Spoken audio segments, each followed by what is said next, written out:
in an effort to make different City content than what the YouTubers are doing and the Tacticos are doing, I've decided to do a different format today. I'm going to do like a Sunday newspaper column, if you like, only it's on video. And for those of you who are going to Ipswich, it's a bloody long way, so it should be a decent listen. Turn it up. Younger fans are going to find this very hard to believe. But if there's anyone kind of over 50 near you, they will confirm that the following is true. Okay? So come back with me.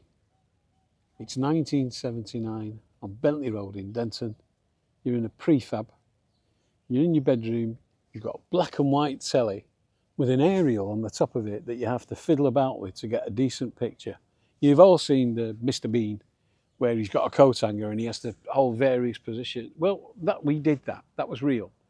Here's the bit you'll find hard to grasp in this era. The European Cup night was a big night for everybody. And the whole country, regardless of what team you supported in the league, supported the English team. It was just, that's how it was done.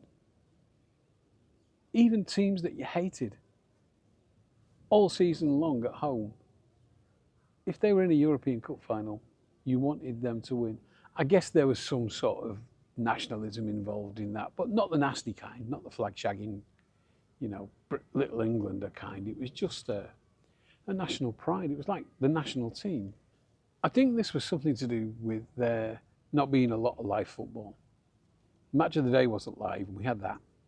And we had the FA Cup final and the League Cup final. Can't remember if we had the semis, probably not. And then, but the European games, we got quite a lot of them live. And it was midweek, right? So there you are. It's a night in. You've got a Yorkie bar, a can of Lilt, and a packet of Skips, because diabetes hadn't been invented by then. That's a more recent thing. Or maybe it had, but we just didn't talk about it. Anyway, I watched Nottingham Forest take Malmo apart. The least fit looking footballer you've ever seen in your life, John Robertson, who used to have a cigarette at half time. I always imagine him actually having a pint as well. Like Brian Clough would be in the dressing room giving the hairdryer to somebody. Yo, young man. And Robertson would be in the bog. Yeah, get on with it, pal. And then he'd come out and just play world-class football. He was amazing. Ask your granddad. But it was a national event. It was a big night in, and it was proper, and it was good. This week, Jim White said about my club, if Man City aren't punished, there are no rules anymore. What a preposterous thing to say. That's like saying if a man is innocent of a crime, he's arrested for that crime, goes through a trial and is found innocent, that the law doesn't exist anymore. It's absolute nonsense. Jim knows that. He absolutely knows it, but he's paid to say what he said. He takes money to say that. It's probably a lot of money too.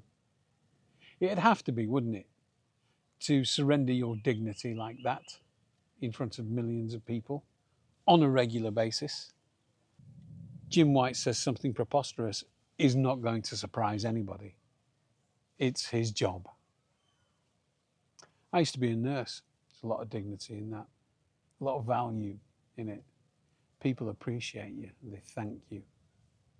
And it's a dead good job as well. You work with brilliant people, kind people, sincere people, competent, smart people. That's not true of Jim White, is it?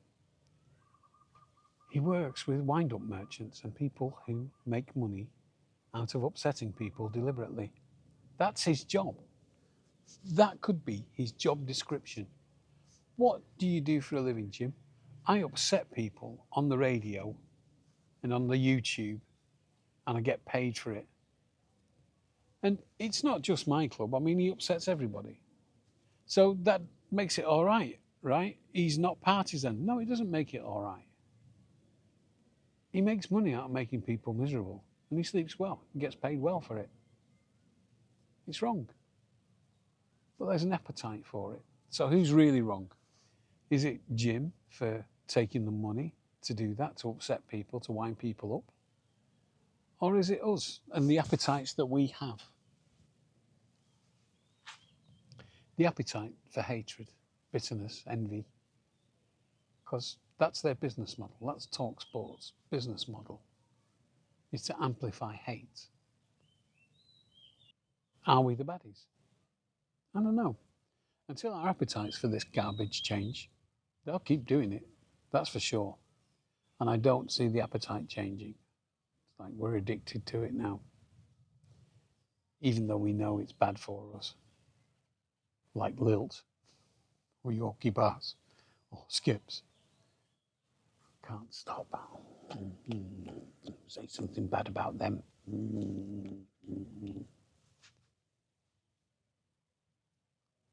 Jim White is not a football man.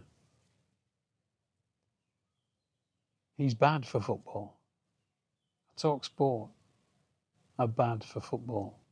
The consequence of the atmosphere around the game that they amplify and probably help to create has stolen those magical nights in 1979 where we could all celebrate Nottingham Forest or whoever it was in the years subsequently winning winning what is now the Champions League.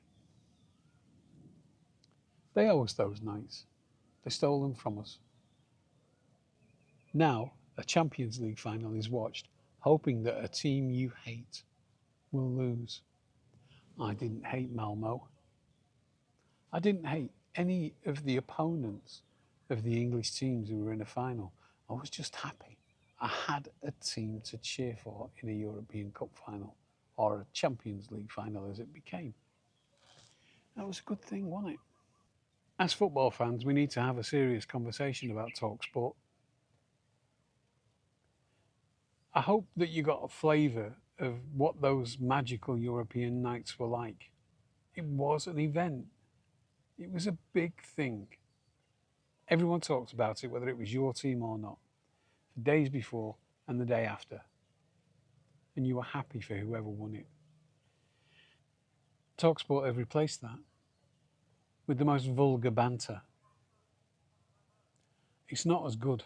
And that's not me dwelling on the past when I was much younger and fitter and healthier and all of those things. No, I don't live my life like that. I don't live in the past. I live very much in the present. And it's in the present where I'm watching what they're doing to our game and to the way that we all feel about our game. It's our game. It's not their game. We need to take it back. That's it for today. I'm trying to do something different. I do it for my own enjoyment. I genuinely enjoy the process. And hopefully I'll get better at it. And if you've listened to or